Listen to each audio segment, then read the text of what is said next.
Good morning everyone, welcome back to our channel and welcome to a new blog. কালকে রাত্রে বদ্রীনাথ থেকে ফেরার পথে আমরা যোশীমঠে ছিলাম। রাত্রি 10টা নাগাদ আমরা যোশীমঠে এসে পৌঁছে ওখান থেকেই একটা হোটেল বুক করে ওখানেই ছিলাম রাত্রে। আজকে সকাল 7টা নাগাদ আমরা আমাদের জার্নি আবারও শুরু করছি বদ্রীনাথ থেকে হরিদ্বারের উদ্দেশ্যে। যখন পৌঁছবো হরিদ্বার ততক্ষণে আশা করি সন্ধে হয়ে যাবে, তো ইচ্ছে আছে সন্ধেবেলা হরিদ্বার গিয়ে ওখানের গঙ্গা আরতি দেখার। এখন আমরা দাঁড়িয়ে আছি বদ্রীনাথ থেকে হরিদ্বার যাওয়ার রাস্তার মাঝখানে একটা জায়গায়, একটা রেস্টুরেন্টে দাঁড়িয়েছি। এখন আমরা সকালে কিছু ব্রেকফাস্ট করব এখানে। তো তোমরা আজকের ব্লগটা দেখতে থাকো, আশা করি ভালো লাগবে। ইচ্ছে আছে এই রাস্তার মাঝখানে যাওয়ার সময় গুপ্তকাশী আর যে মন্দিরটা রয়েছে না, সেই মন্দিরটা থেকে ঘুরে যাওয়ার। তো দেখা যাক কতটা কি সম্ভব হয়। তো তোমরাও দেখতে থাকো আমাদের সাথে ব্লগটা, আশা করি ভালো লাগবে। ব্রেকফাস্ট সেরে নিলাম লুচি, ছোলার তরকারি, পুদিনা পাতার একটু চাটনি আর আচার দিয়ে। এই কদিন তো মোটামুটি এগুলোই খেয়ে যাচ্ছি। আর এই যে ভাইকে দেখছো, এই ভাই কিন্তু এই কদিন আমাদেরকে গাড়িতে করে ঘোরাচ্ছে। তো তারপর আমরা আবারও গাড়িতে চেপে বসলাম। এখন দাঁড়িয়েছি ধারামাতার মন্দিরে পুজো দেওয়ার জন্য। সবাই মিলে যাব, পুজো দিয়ে নেবো এবার ওখানে। ওপর থেকে তোমরা জাস্ট ভিউটা দেখো, কি যে অসাধারণ লাগছে। এই কটা দিন কিন্তু প্রচণ্ড ঠান্ডা ছিল আর আজকের ওয়েদার ভীষণই গরম, তো যার জন্য একটু প্রবলেম হচ্ছিল অ্যাডজাস্ট করতে। এখন আমরা এখান থেকে ডালা নিয়ে নিয়েছি আর ঢুকছি এই মন্দিরে পুজো দেওয়ার জন্য।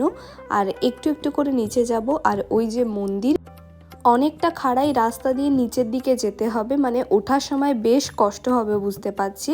তবে এই মন্দির কিন্তু কেদারনাথে যাওয়ার আগে অবশ্যই পুজো দেওয়া উচিত। তবে আমরা যেহেতু যাওয়ার দিন বাসে গিয়েছিলাম, তাই আমরা পুজো তখন দিয়ে উঠতে পারিনি, তাই প্ল্যান ছিল ফেরা দিন আমরা পুজো দেব।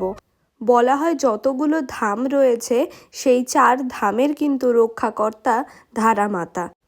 সরকারের তরফে যতবার চেষ্টা করা হয়েছে এই মন্দিরকে এখান থেকে সরানোর, ততবারই কিন্তু নেমে এসেছে একটা বড় বড় দুর্যোগ।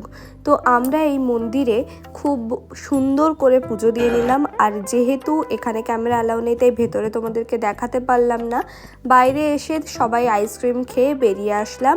আর এখন এসে দাঁড়িয়েছি দেবপ্রয়াগের কাছে। সেই দারুণ দৃশ্য আবারও আমরা স্বচক্ষে দর্শন করলাম। এই যে ভাগীরথী অলকানন্দার মিশ্রণ গঙ্গা হয়ে এখান থেকে বেরোচ্ছে।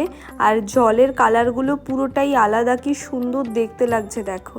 আর এখানে এসে এই যে গরুটাকে দেখতে পাচ্ছ, এ কিন্তু আমাদের পেছন পেছন কন্টিনিউয়াসলি ঘুরছিল। আর সেই জন্য মা ওকে একটু শশা কিনে খাইয়ে দিল।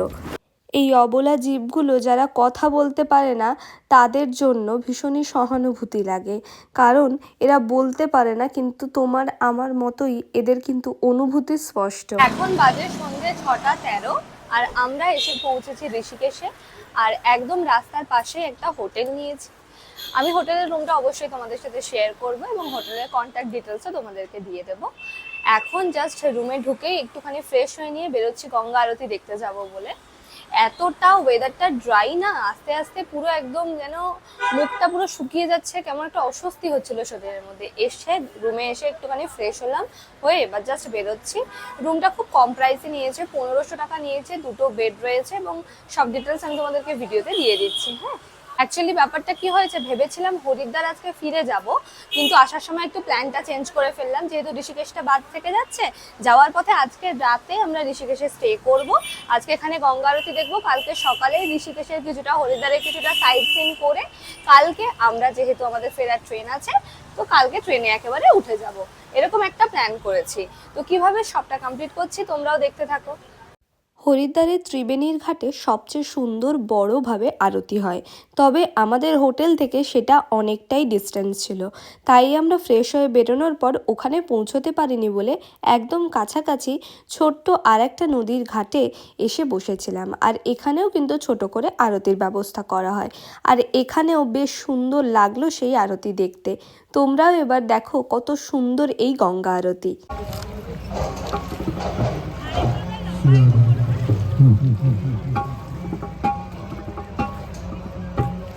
Om Jai Gange Mata Maiya Jai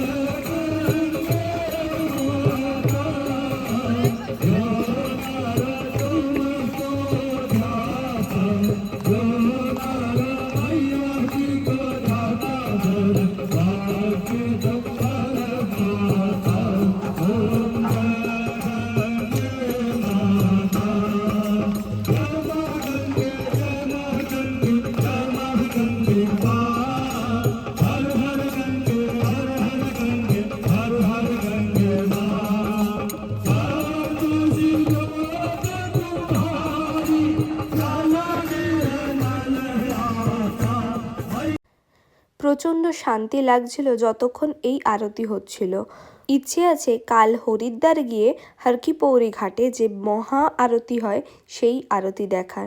শুনেছি সেখানে নাকি গঙ্গার এত বেশি জোরে স্রোত যে সেখানে সামান্য কিছু কিন্তু 2 মিনিটের জন্য আটকে থাকে না। তো ইচ্ছে আছে ওই জায়গায় আরতি দেখার। কালকে তোমাদের সাথে ভিডিওতে আবারও শেয়ার করব হরিদ্বার আর ঋষিকেশের কিছু সাইট সিন, লক্ষ্মণ ঝুলা, রাম ঝুলা এগুলো ঘুরে দেখব আর হরিদ্বারে গিয়ে হর কি পৌরি ঘাটে গঙ্গা স্নান করব।